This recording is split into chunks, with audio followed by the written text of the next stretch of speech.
What's up? Welcome back, my fellow otakuans. Welcome to another exciting episode of the Otaku Octagon. As you can see today, Maui is not here, and that is because, fortunately, he is celebrating his wedding anniversary to his beautiful wife. So, tonight, unfortunately, or fortunately, depending on who you ask, you're just going to have me for this episode.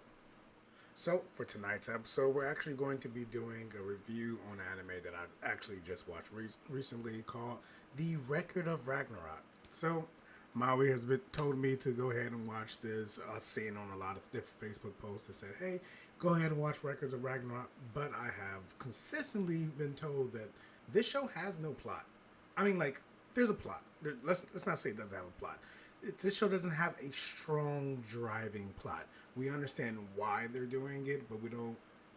There's really not much substance in between other than people punching each other. So with that prior knowledge, I said, hey, let me go ahead and watch it myself. I had nothing else to watch. I had to cut something on that wasn't dubbed, unfortunately. I know. So went ahead. I went to Netflix, threw on this show. Fortunately, there is a second season that recently came out. So if you do like this review and you go ahead and watch it and you enjoy what you see, you can go ahead and move on to the second season, which I heard is kind of pretty much like the first season. So let's go ahead and give a quick synopsis of the show before I give my review. First off, Record of Ragnarok tells the story of humanity versus the gods. Every 1,000 years, the deities from various religions gather to decide whether or not to eliminate humanity and start again. Unfortunately, over the past 1,000 years, the gods have become repulsed by humanity and voted unanimously to annihilate all remnants of our species. However, Brunhild, one of the 13 Valkyries of Valhalla, interrupts the vote at the last second and suggests they enact Ragnarok, a series of 13 1v1 battles between humanity's greatest warriors and the most powerful gods. So that's the plot of this season, or I'm guessing the plot of the whole story. I haven't read Record of Ragnarok, but first season, this is everything in a nutshell. Apparently the gods they're getting tired of humans. You know, we've done some dumb shit. We're destroying our oceans, we're destroying the lands, we're cutting down all of the vegetation of the world. So at this point the gods are like, you know what, why are we keeping them around? What are they doing for us? So essentially, every 1,000 years they kind of mull over this decision of whether or not they should allow humans to live. And at this impasse, they decided, you know what, we're done with them. So the gods go ahead and make a vote, and unanimously they are deciding, let's go ahead and just kill them off.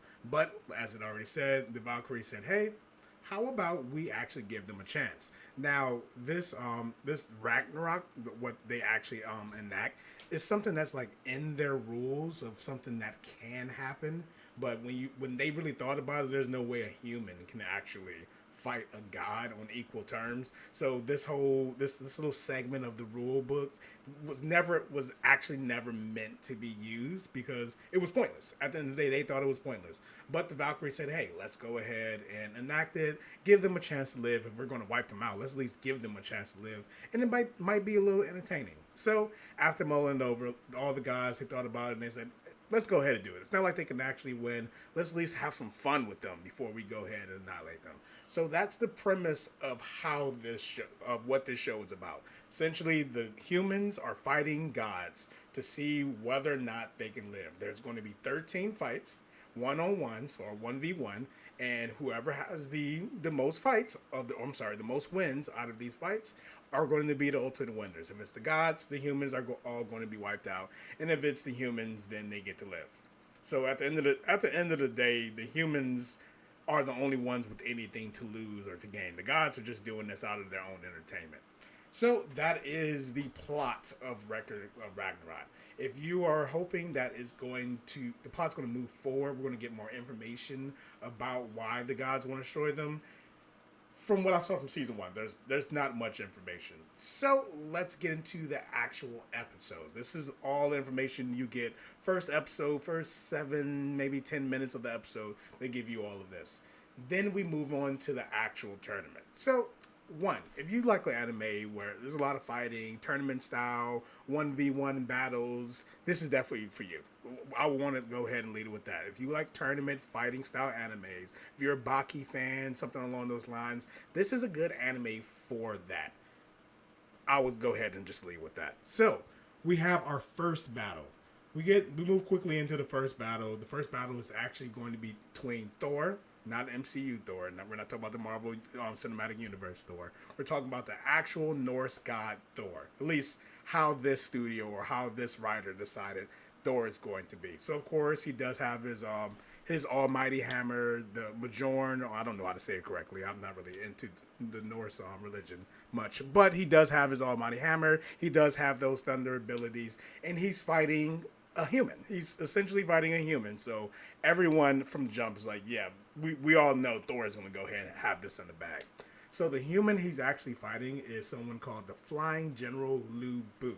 So he's essentially how they didn't really explain this in anime, but from what I picked up, they're taking warriors, human warriors throughout time, like the strongest of the strong, and then picking them up while they're in their prime and placing them to fight the gods. So this is Lu Bu, the Flying General, in his prime, the strongest he ever was, and putting him in this this dimension to fight the god for humanity's sake. So already everyone believes that Luke was going to lose, and from the initial exchange, we see exactly what we're expecting. Now we're getting into what it is that I didn't like much about the show.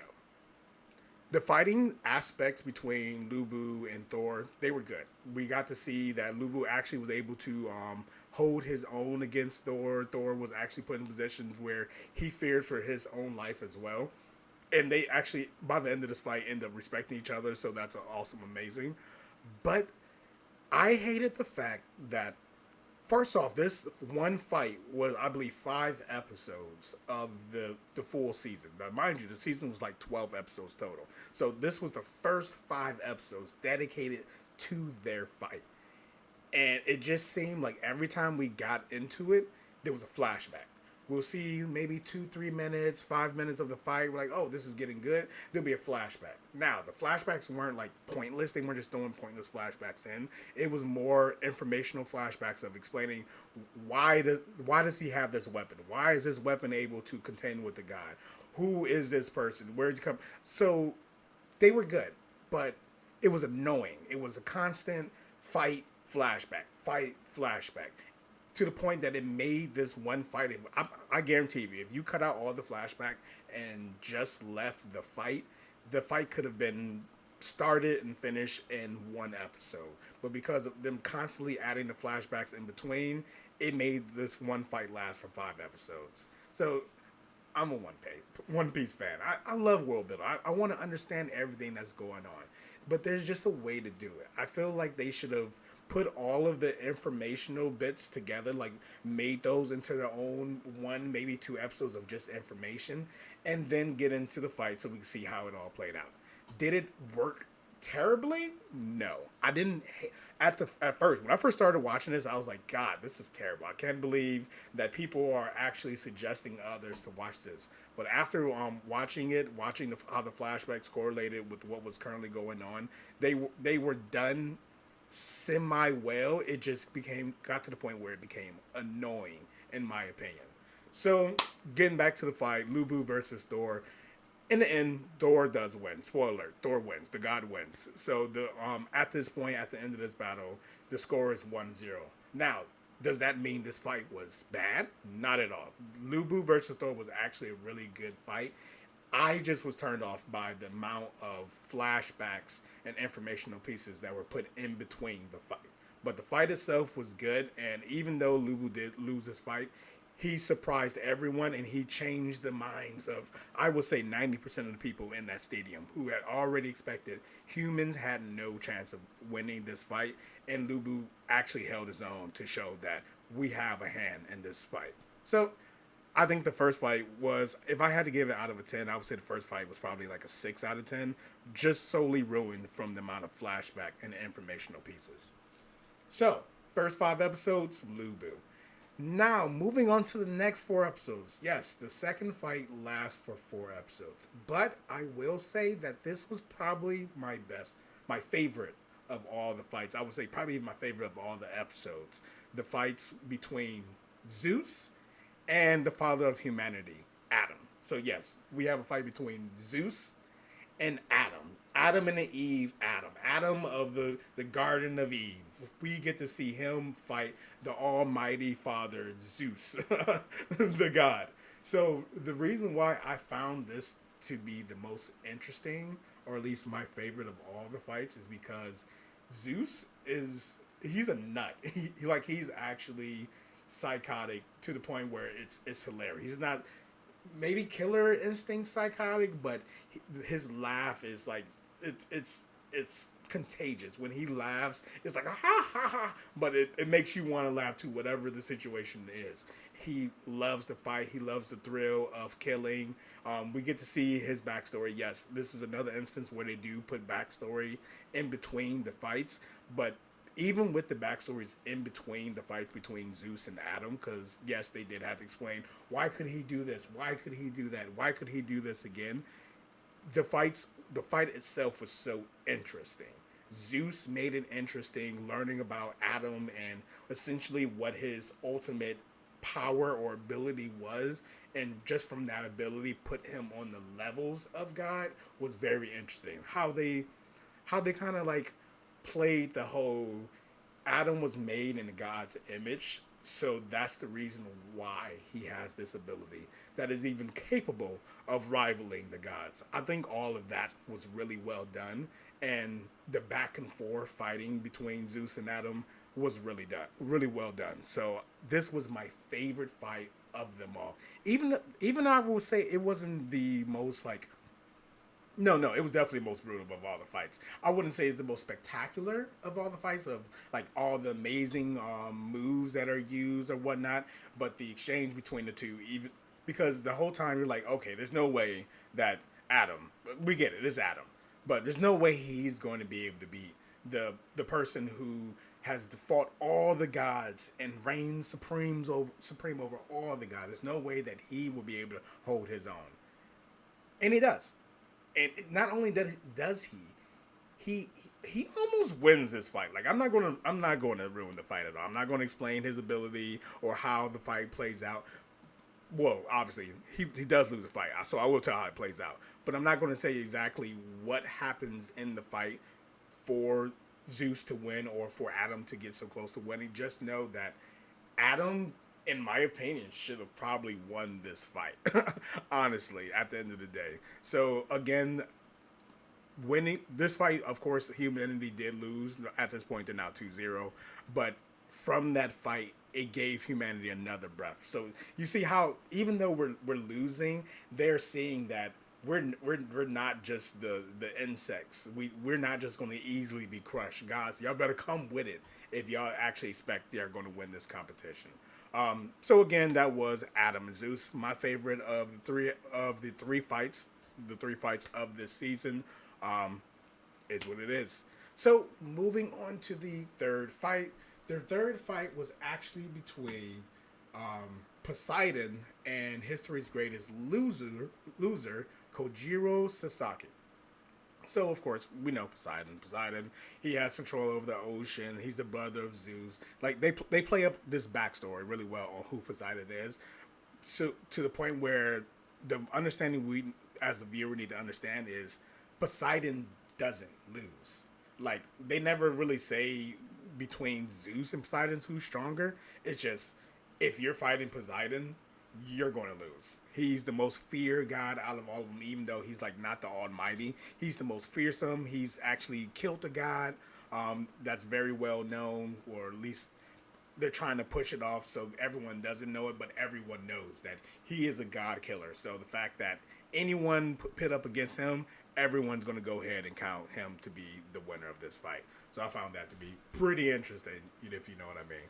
Now, for this history's greatest loser, Kojiro Sasaki, essentially how they write his character, he has this ability, like we've seen this in a lot of different fight anime, where he's able to, if he fights someone or knows how someone fight, he's able to replay or create scenarios in his head where he's actually fighting this individual repeatedly in his mind. So say if me and Maui got to fighting and Maui he beats me, he's kind of big.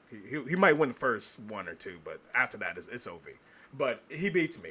Well, from that fight, I can constantly replay the fight over and over, and I can figure out how to beat all his different techniques. So if he does this, I know exactly how I'm going to beat that. So essentially, everyone he fights them 100, 200, 1,000 times in his head until he defeats them. And then after he's defeated you in his head, you can't beat him.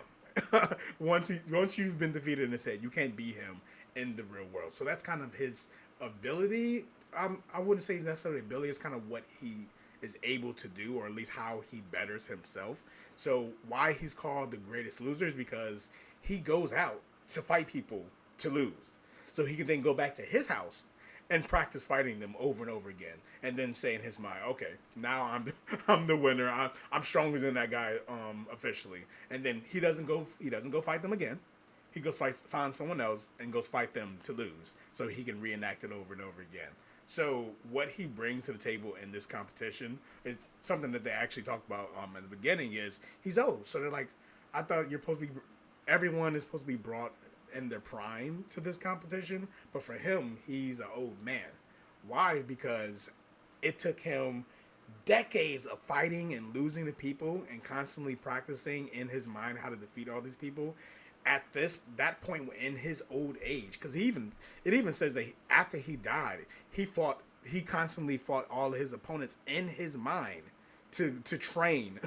I mean, it's kind of an asshole. Let's be real here. But even after his death, he trained in his mind to fight all the people. So essentially, it explains that he's even stronger after he died than when he was actually living. So that's who we're talking about. We're talking about the guy who never loses, the most feared god of all the gods, versus the guy who's known to lose. Yeah. I would say this was probably my second favorite of the fights, not necessarily because of neither Poseidon or Sasaki's actual skill during the fight, because Poseidon, honestly, in my opinion, was a one-trick pony, while Sasaki was he had more techniques than Poseidon. He definitely used his ability to replay the fight constantly in his head until he could figure out how to beat Poseidon. He just had a problem of beating Poseidon's speed. So he figured out how Poseidon moves, but he couldn't keep up with the speed. So how this fight essentially, in the end, he wins. Yes, the gods finally lose. The score is finally 2-1. Humanity finally has that one win. Sasaki beats the most feared god. He kills. He destroys the most skilled god. But that's not the reason why this is my second favorite fight. That literally has nothing to do with why this is my favorite fight. One of my favorite fights. The reason why is because during the fight, I would say I feel it was a little less flashbacks, and the flashbacks they were a lot more put together, like large segments of a flashback, and then we'll go back to the fight, versus small flashback fight. I preferred that. Also, during the fight, something I didn't really touch on, every time these heroes or these fighters were brought from wherever they came from, or whenever they came from, wherever they came from, it always brought in like their people, the people who knew them during that time period as well. So during his fight, everyone he's fought, all the different villagers and people that he's met that knew of him, they were also in the crowd. So that crowd participation, they were encouraging him. When he was down, they were rooting him and motivating him back up. And when he was up, they were hyping him up like the greatest hype man that ever existed in history. So from that, it became my second favorite fight. Like, at the end of the day, yeah, he did win his fight. The actual fight itself, the choreography was like very meh. I think the other two fights definitely had better fight choreography for the actual fighting, but the emotion from the people who were rooting him on and himself while he was fighting the most feared god, definitely brought it to like my number two favorite of these fights. So those were the three fights of. Remember, again, it's going to be 13 total fights, but those were the first three fights of this Ragnarok competition. Now, overall thoughts about the anime, I already expressed that I'm not too keen with the amount of time that they had to put in backstory or they constantly had to do that throughout all the fights, and it became very annoying. Another thing, a lot of people said that there isn't a plot to this. I think there's a plot. There's definitely a plot. It's just it doesn't need to be reinforced. It's a very simple plot.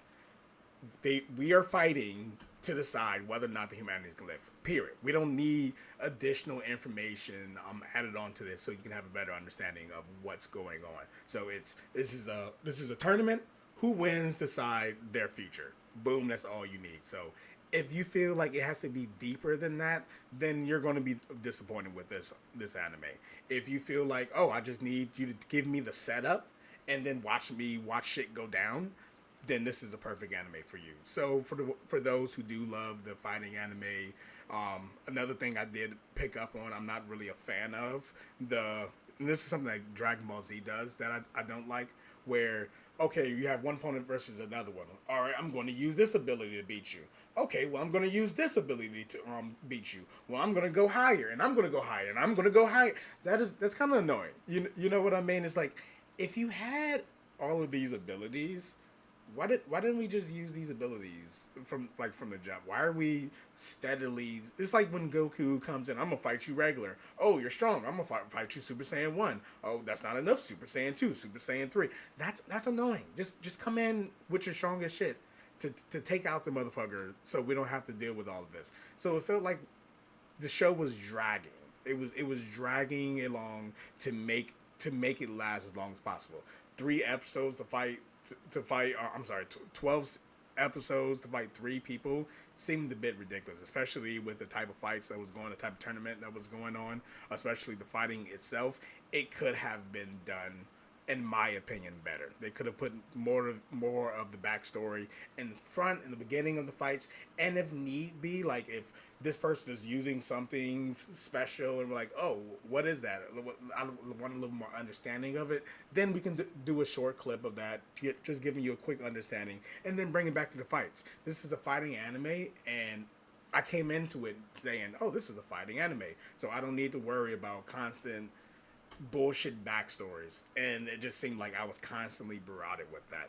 So the last thing I do want to touch on is kind of my expectations for the future, because again, like I already said, that there is a second season of the show that is currently out, but I'm sure it didn't finish out the series. So what I will hope for the future of the series, because of course I do plan on watching more of it. I started something. I hate starting something and not finishing it, even if it's not as exciting as I want it to be. If it's decent, I will finish it out. So what I will hope they would do is, one, of course, finish out the rest of the fights. Kind of scale back on the backstory, since I believe maybe it was, since it was the beginning of the series, they were trying to like knock out a lot of different pieces of information early, so that in the future they can focus more on the fights. So of course, focus more on the fights. I do want to explore the Valkyries again. That lead, or the head Valkyrie, did proposition to even have this Ragnarok fight, and we can see from some of the dialogue that the Valkyries don't like the gods, so she want the gods to lose this. Sometimes it feels as if the gods lose this, something else is going to happen. Zeus has made comments about how this fight, or this whole thing, seems like a vendetta belonging to the Valkyries. So I would like to see a further explanation of what is in it for the Valkyries? Why do they want this competition to play out in humanity's favor? And what are their expectations for after the competition ends? I surely hope that this whole series doesn't end with the final fight and say the humans win. The humans win, and you're like, okay, the humans, you get to live for another 1,000 years. We'll say you'll get in 1,000 years. Or the gods win, and okay, the gods won. All right, humans, bye-bye. And that's the end of the series. I surely hope that there's going to be more to it past the ending of the fights, where we kind of get into what the Valkyries want or what their expectations are, and kind of how this is going to play out amicably both for the gods and for the humans. Maybe more for the humans, since I represent the humans out here, you know what I mean. But I surely don't want them all to be wiped out. So even if they don't lose, I do hope that the series plays out in such a way that it does make sense and things are worked out in the end. I did come and start watching this with I wouldn't say but with the expectation that I was going to not like it, and I am pleasantly surprised that I liked it a lot more than I expected it. I expected to come and watch this and be like, 2 out of 10. 2 out of 10. It is what it is. I watched it, and it wasn't a 2 out of 10. The first fight, like I said, 6 out of 10. Second fight, it was my favorite of the fights. I would give that one 8 out of 10. 8 out of 10. And then I'll give the final fight a 7 out of 10. But overall, the whole first season, I would give it 6.5. 6.5 out of 10. I'll give it a 6.5 out of 10. It's not necessarily my cup of tea, but the choreography was pretty well done. The lore behind each of the guys was great, especially even the lore behind each of the heroes was great as well. Where you understood who they were, what they brought to the table, and even no matter how the fight ended up panning out, you weren't like, wow, that was an ass pull. That was just an ass pull. It wasn't what I was expecting. So overall, 6.5 out of 10. Would I recommend this to someone else? Again, if you like fight anime, yeah, I would recommend this to you. If you like anime that has great world building, great plot lines, character development, this is not that anime. There's not much of character development other than the developing of the warrior in the midst of the fight so that they can overcome the person. But even then, it's a very shallow. It's very shallow development. When I say shallow, I mean get some water, cup it in your hands, and that's about how deep of the development you're going to get from this anime. So, all in all, that is my feelings or my review on the plot line, the story progression, the overall fights of the first season of this anime. So if you do like a story that's more fight eccentric, heavily focused on those fights, less focus on the development of the characters or the development of the plot line as a whole. I know I sound like I really feel like I'm shitting on anime, but trust me, this is definitely the type of show for you. Like if you're a big Dragon Ball Z fan, honestly, I feel like this would be more of your cup of tea. If you're Mushoku Tensei fan, this may not be your cup of tea. You may be looking for something that's a little more deep. To be an anime fan, I've come to understand you don't have to be deep, and everything doesn't have to be deep in this higher purpose of everything you watch. Sometimes people just want to come in and watch some good fights, some good choreography, maybe some little bit of dialogue in between, just to understand how people feel, but really watch people pummel each other back and forth. So if that's you and that's simply your cup of tea, I definitely believe that Record of Ragnarok is for you.